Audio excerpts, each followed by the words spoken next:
Hey guys, you're watching Phone Arena, and today we have a special preview here on the Nokia E7. We have a prototype unit here, and we're just going to give you a quick preview of this device, what to expect, and just give you some of our initial impressions about this device. We first got the opportunity of checking out the E7 back in Nokia World briefly, but now we have a little bit more time. We'll just go in depth a little bit more about this business class device. From far away, the Nokia E7 has some similarities with the Nokia N8 with its anodized aluminum chassis. You definitely get a sense that it's made out of premium materials. It's actually a little bit longer and wider than the Nokia N8, but surprisingly, it is very streamlined, pretty thin.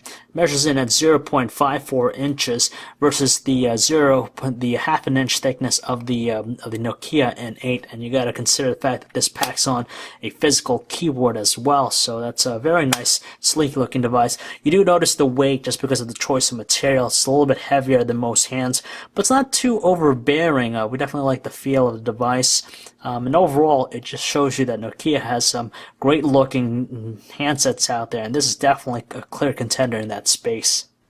There's no denying that we're happy to see that Nokia decided to use an AMOLED panel with this device. It definitely is one of the big standouts with the handset. It actually measures in at 4 inches in size, so it's a lot of room for your fingers. On top of it, has a resolution of NHD, which is actually 360 by 640 pixels. So even though it might not contend in the same space as a device that's offering WVGA resolution, it's still more than legible in this handset. And you can tell real quick, even on the main screen here, the home screen, you can make out all the text.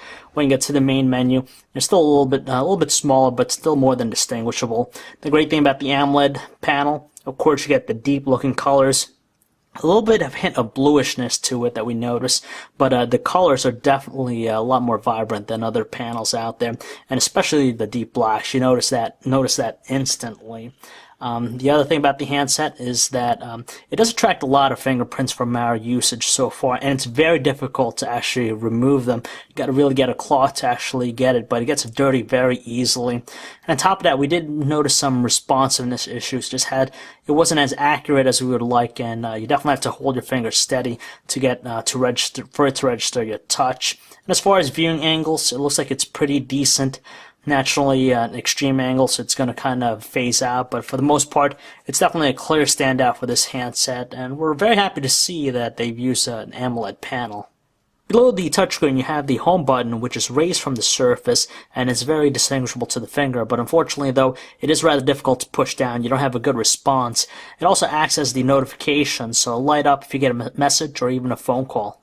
On the left edge of the phone, you have the unlock switch right here. It's very easy to press out and offers a really nice grip. Well, on the right side, you have quite a few different stuff here. You have the shutter key. It's a little bit recessed and kind of difficult to push down as well.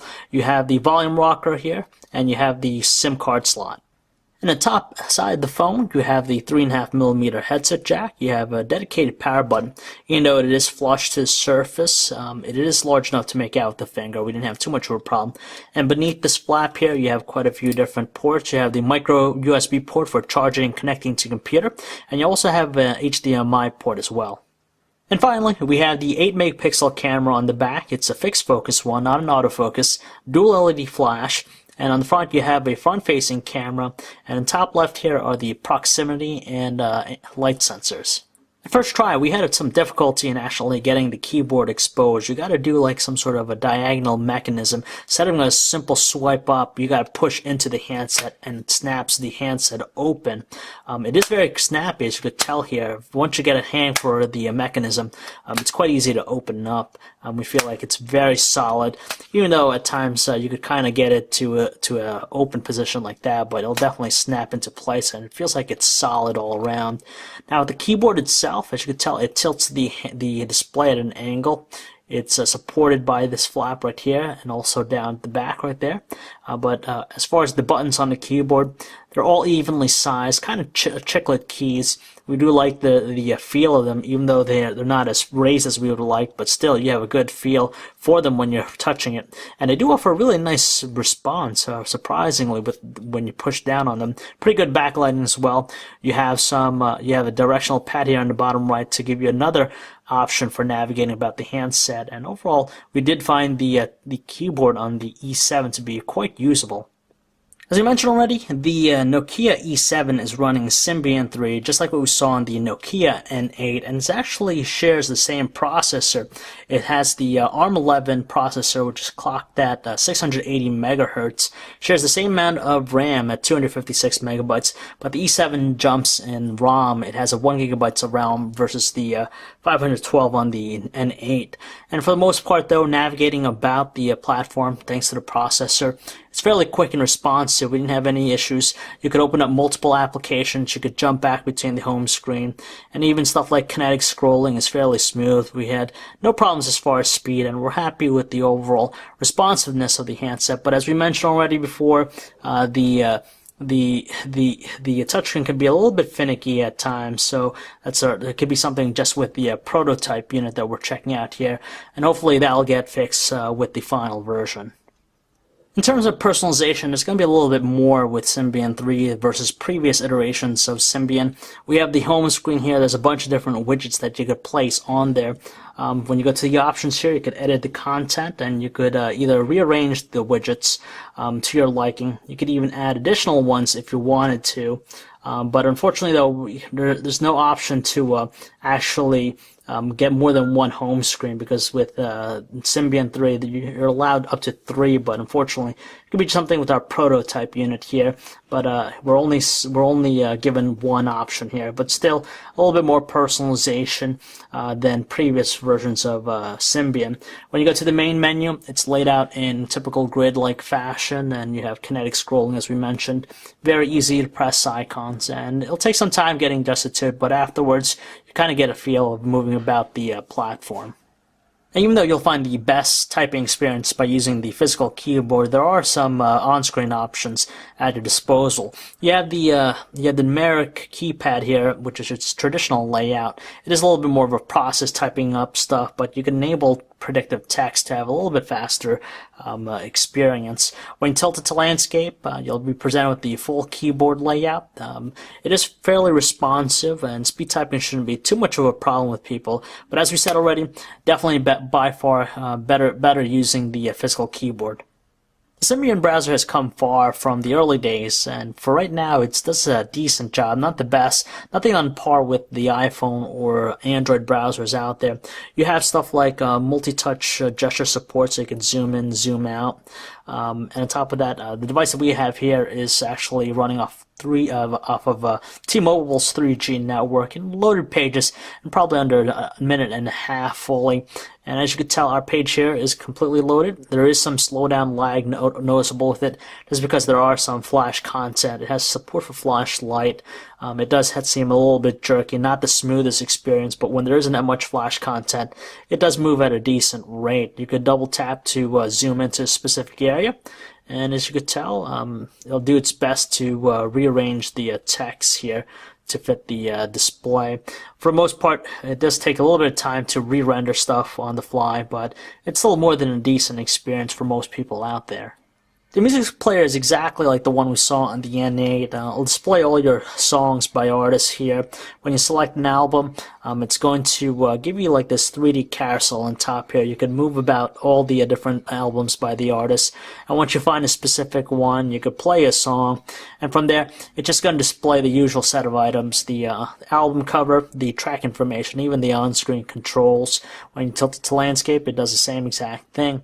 As far as the audio quality from the speaker, which is on the bottom right here, it is a little bit neutral, not the strongest, it's not even the weakest out there, but just right there in the middle. Not as vibrant as we would like, but there are some equalizer settings that you could choose from so that it has a little bit better sound to it, but still doesn't offer enough power to our tastes. And finally, there is an option here for an FM transmitter, so it has it built in, so you could automatically output the songs to a car stereo or something. Thanks to its gorgeous looking AMOLED panel and the large size of the display, it makes it a conducive device to watch videos. The one we have here is encoded in MPEG-4, 1280 by 720 resolution, so there's plenty of details with it. On top of that, it moves at a nice frame rate, very smooth, no choppiness whatsoever in playback. And overall, thanks to its large size and deep looking colors, it makes for the perfect experience to watch any videos. When it comes to taking photos, we're not that pleased yet with the quality offered by the E7 and its 8 megapixel camera. It just goes to show that the N8 is still the king of the hill in this category. But the layout's similar. You have pretty much an uncluttered interface here. You just primarily focus on what you're trying to shoot. There are some icons to the right-hand side for video. You have one for the focus and even additional options or scene modes you could choose from. But as far as taking photos, you have to use the shutter key, which is surprising they didn't have an on-screen one, just because it's a fixed focus camera. It's not an autofocus one. So as far as quality, outdoors, they're not necessarily the best. We just noticed that it's more than underexposed. And on top of that, they're not as sharp as we would have liked it to be, just because it's a fixed focus camera. Indoors, though, in low lightings, there's a lot of noise, and you do notice that the color production is extremely bland looking. And even with the aid of the LED flash, it doesn't really do a great job. For close-up images, it tends to make it look overexposed, while further away, it really doesn't matter. So we're kind of disappointed with the camera quality of the E7, but then again, it's more of a business-oriented handset versus the N8, which is geared towards photographs.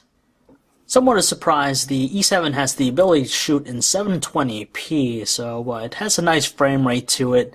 Not as jerky, but it's still tolerable to look at. But as far as quality, though, it is very slim on details. You notice that it's going to be a little bit more fuzzy than anything else. Again, being a fixed focus camera versus an autofocus. You'll get the job done, but just don't expect the best looking videos out there. With the prototype, we're actually happy with the calling quality it has to offer, and we're using T-Mobile service. Both ends of the line, voices were clear and distinct, no evidence of any background noise or distortion, so it's very easy to hear conversations. We did notice, however, that the earpiece itself didn't offer the strongest tones out there, a little bit more on the weak side, so we had to place in the loudest volume setting and close to our ear just to hear anything. Now, when you use the speakerphone, the same thing applies. It's just a little bit weak. And when you're using it around in noisy environments, it does become to be a little bit more of a problem than anything else. But luckily, if you're in a quiet area, you'll be able to hear your callers with no problems. So far from what we experienced using this prototype is the fact that it's definitely geared towards the business class user as opposed to someone that's more media centric. Granted, though, it does offer a nice large size display, the AMOLED panel. So watching video is still nice, but when in terms of taking photos or videos, not necessarily the best thing out there, and you probably want to stick with the N8. But hopefully it might get improved with the final unit. We did notice some other, some bugs with the platform, opening up different applications. And the touchscreen wasn't the most accurate or responsive as we would have liked it, but again, that's just because it's a prototype and not the final unit. But overall, it's a nice looking handset. We're very impressed with the overall build quality with this device. You definitely get a sense that Nokia knows how to build some quality looking handsets, and it's made from premium materials. We like the keyboard too, definitely usable, very distinctive out there versus what's found on the market, and for the most part, it is a nice handset, and we're looking forward to see what the final unit has to offer. So if you want to learn more about the Nokia E7, you can check out our in-depth preview on the handset at our website, phonearena.com.